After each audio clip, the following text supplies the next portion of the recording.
2021년 9월 13일 월요일 새벽 기도를 하나님 앞에 드리도록 하겠습니다. 우리 찬송가 419장 한번 찬송하시겠습니다.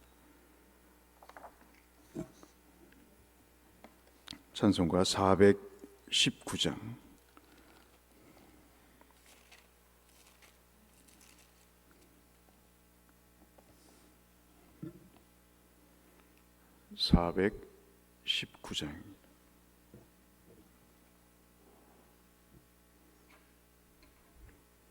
주 날개 및 내가 편히 쉬네 찬송하겠습니다.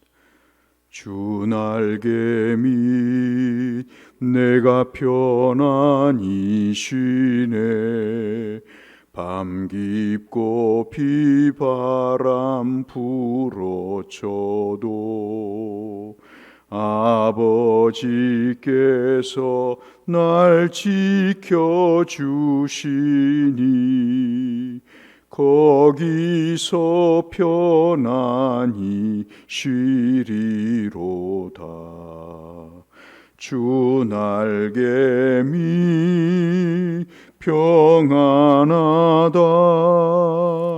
그 사랑 끊을 자니뇨. 주 날개 밑 내 쉬는 영혼 거기서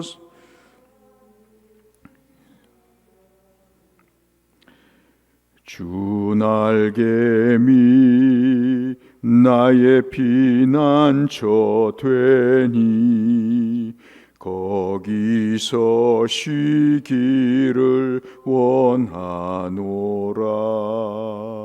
세상이 나를 위로치 못하나 거기서 평화를 누리리라. 주 날개 밑 평안하다. 그 사랑 끊을 자니뇨. 주 날개 밑 내 쉬는 영혼 영원히 거기서 살리.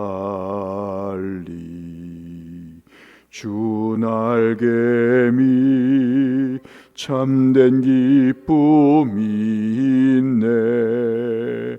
고달픈 세상길 가는 동안 나 거기 숨어 돌보심을 받고 영원한 안식을 얻으리라.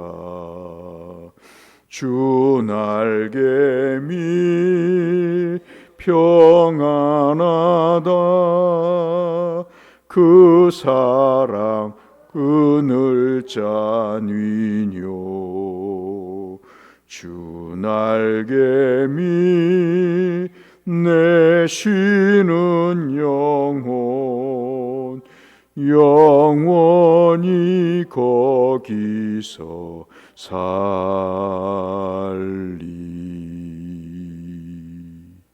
아멘. 오늘 우리가 함께 나눌 말씀은 에스겔 29장의 말씀이 되겠습니다. 에스겔 29장 13절에서 21절까지의 말씀입니다.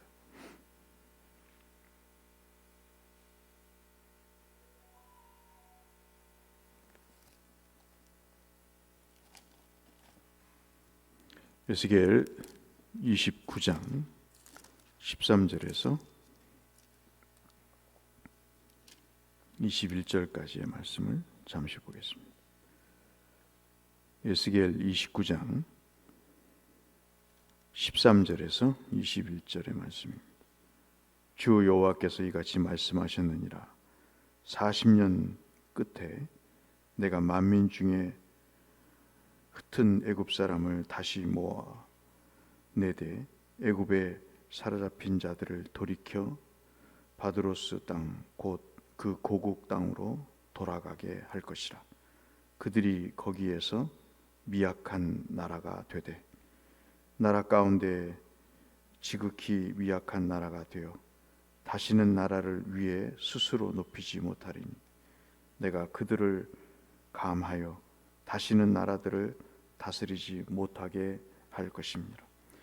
그들이 다시는 이스라엘 족속의 의지가 되지 못할 것이요 이스라엘 족속은 돌이켜 그들을 바라지도 아니하므로 그 죄악이 기억되지 아니하리니 내가 여호와인 줄을 그들이 알리라 하셨다 하라. 17절부터 같이 읽겠습니다. 27째 해 첫째 달 초하루에 여호와의 말씀이 내게 임하여 이르시되 인자야 바벨론의 느부갓네살 왕이 그의 군대로 두로를 치게 할 때 크게 수고하여 모든 머리털이 무너졌고 모든 어깨가 벗어졌으나 그와 군대가 그 수고한 대가를 두로에서 얻지 못하였느니라. 그러므로 주 여호와께서 이같이 말씀하셨느니라. 내가 애굽 땅을 바벨론의 느부갓네살 왕에게 넘기리니 그가 그 무리를 잡아가며 물건을 노략하며 빼앗아 갈 것이라. 이것이 그 군대의 보상이 되리라. 그들의 수고는 나를 위하여 함인즉 그 대가로 내가 애굽 땅을 그에게 주었느니라. 주 여호와의 말씀이니라.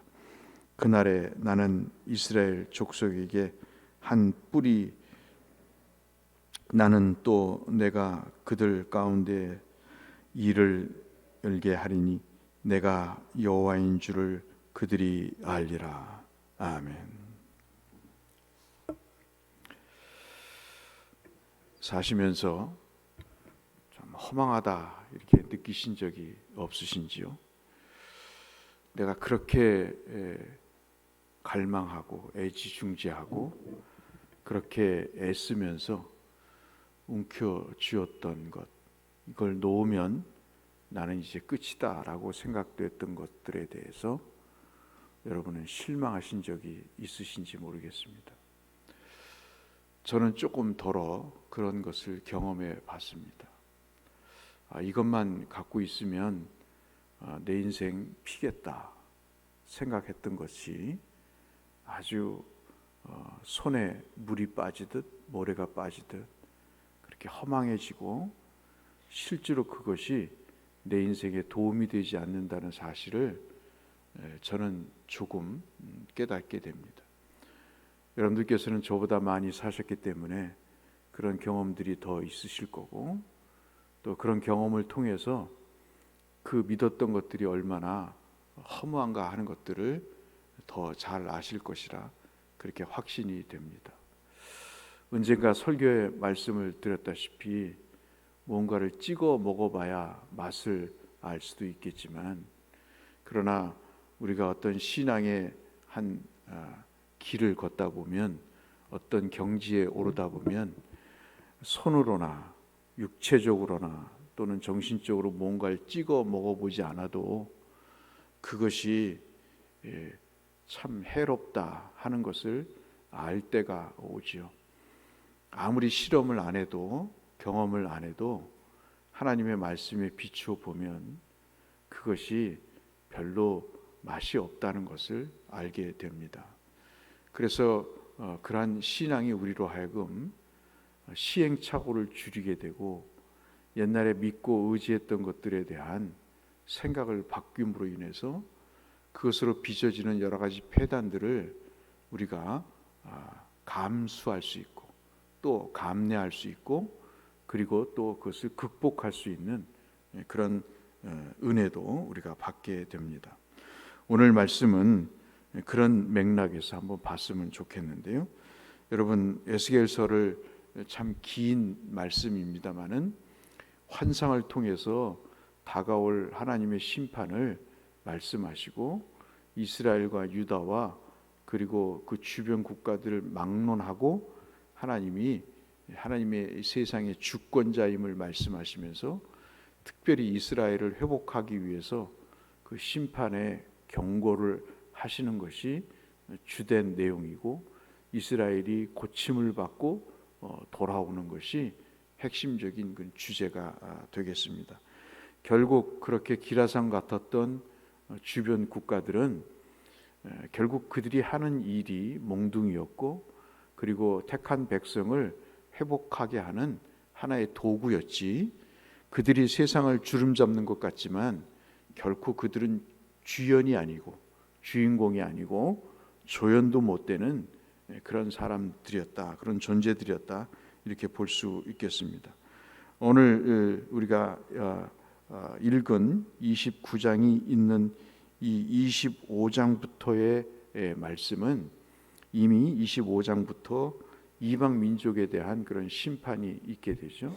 여러분 잘 아시는 모압과 암몬과 두로와 바벨론과 그리고 블레셋과 그리고 마지막으로 애굽에 관한 내용들을 설명하면서 그들이 얼마나 허망한 존재들인가 하는 것들을 보게 됩니다.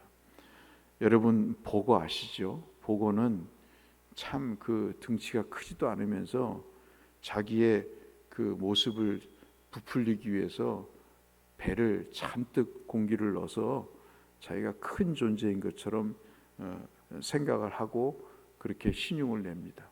우리가 살다 보면 그런 사람들 보지 않습니까? 참 배를 부풀려서 자기가 큰 존재인 것처럼 과시하는 그런 사람들을 보면서 웃음이 절로 나올 때가 있습니다. 사실 그렇게 안 해도 되는데 그렇게 하는 이유가 뭘까 하는 궁금증이 생길 정도로 그런 경우를 우리가 가끔 봅니다. 특별히 이 25장부터 시작이 되는 이방 민족에 대한 심판의 예언을 하시면서 유독 우리의 눈을 끄는 것이 여러분 17절부터 사실 1절부터 시작이 되는 이 애굽에 대한 그런 심판의 내용입니다. 읽으시면서 느끼시는 바이겠습니다마는 특별히 17절부터 17절부터 19절까지의 말씀을 우리가 함께 보면 애굽이 어떻게 바벨론에 의해서 정복을 당하는지를 설명을 하고 있습니다. 이 애굽에 관한 심판을 말씀을 하시면서 설명하시는 내용이 더 이상 그 나라의 존재를 볼 수 없다 하는 내용의 말씀입니다. 우리가 읽은 13절 말씀부터 보시면 주께서 에스겔에게 이야기를 하시죠. 40년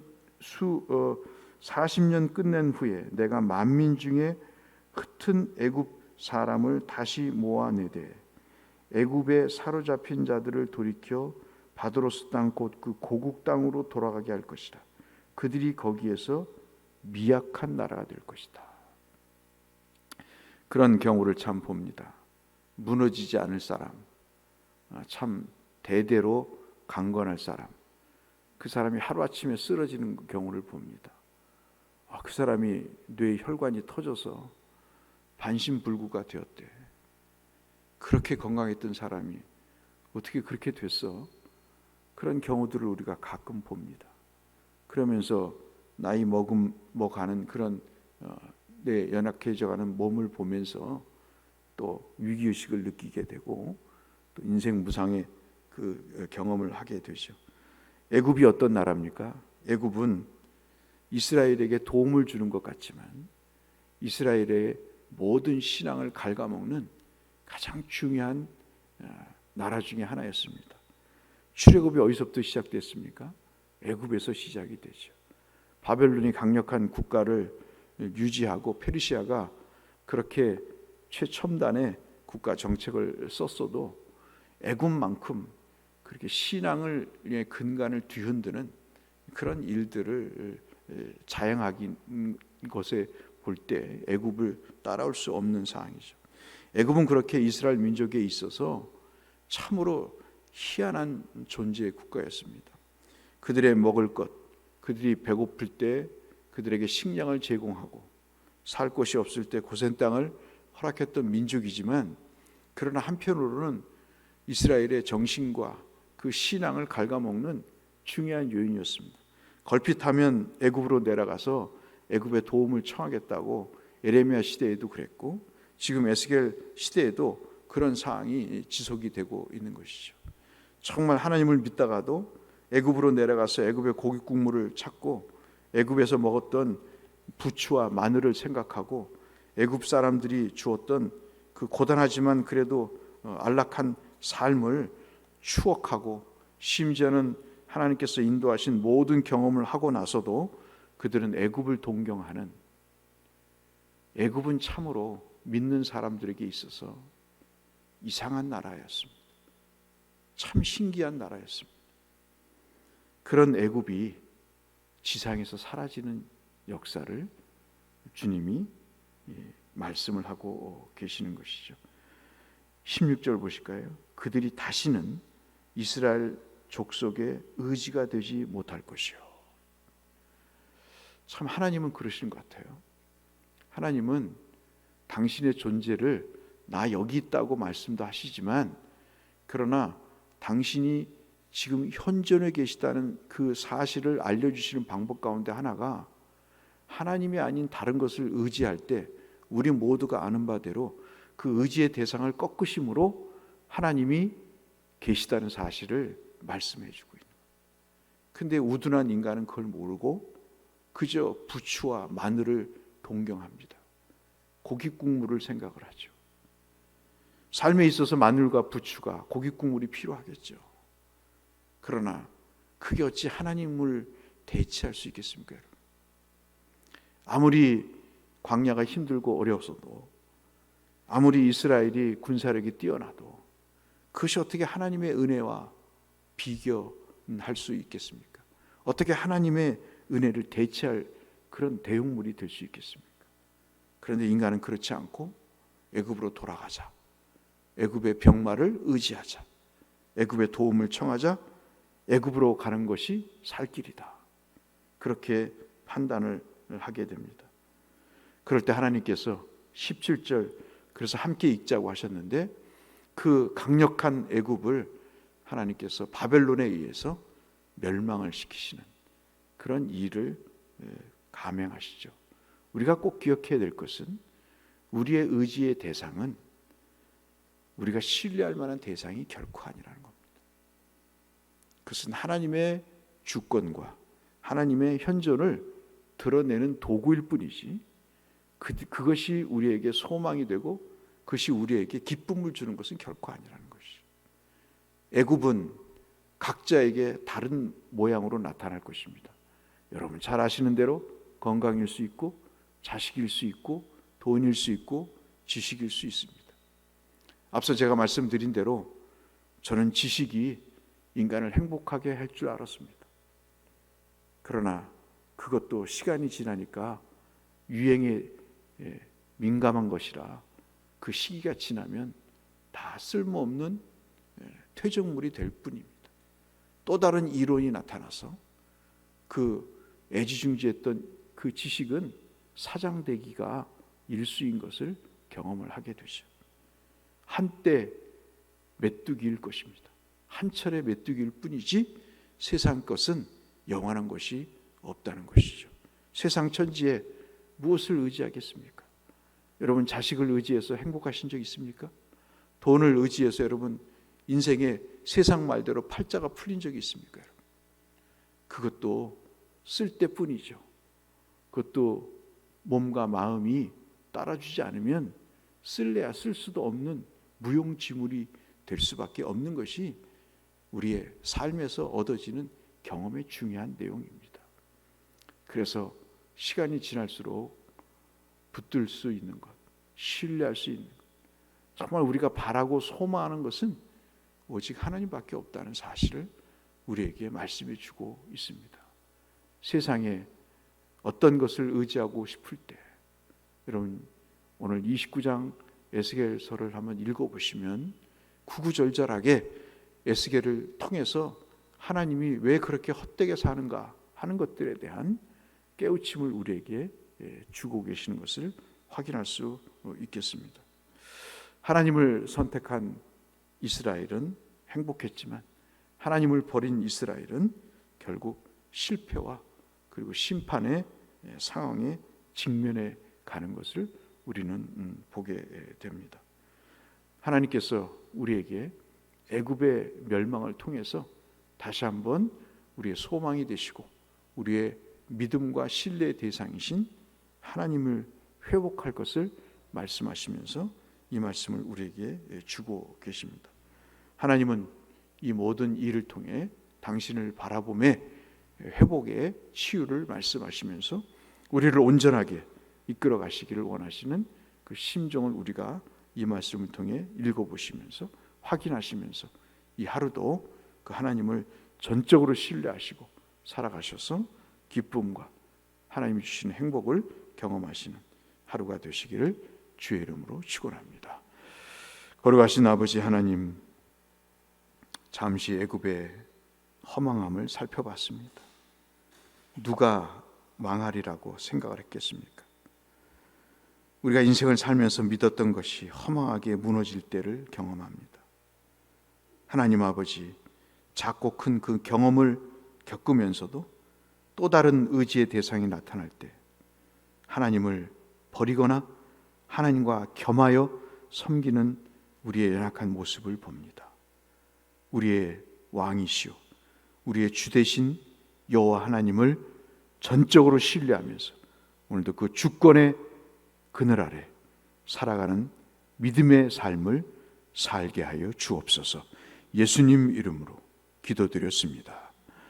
하늘에 계신 우리 아버지, 아버지의 이름을 거룩하게 하시며 아버지의 나라가 오게 하시며 아버지의 뜻이 하늘에서와 같이 땅에서도 이루어지게 하소서. 오늘 우리에게 일용할 양식을 주시고 우리가 우리에게 잘못한 사람 용서하여 준 것 같이 우리 죄를 용서하여 주시고 우리를 시험에 빠지지 않게 하시고 악에서 구하소서. 나라와 권능과 영광이 영원히 아버지의 것입니다. 아멘.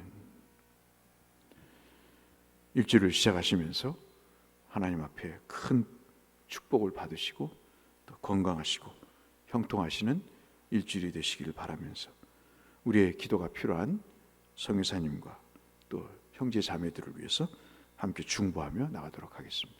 기도하겠습니다. 하나님 아버지 감사합니다. 오늘도 은혜를 베푸시고 생명을 주시니 감사합니다. 말씀 앞에 서게 하시고 주 앞에 서서 기도하게 하시니 감사합니다.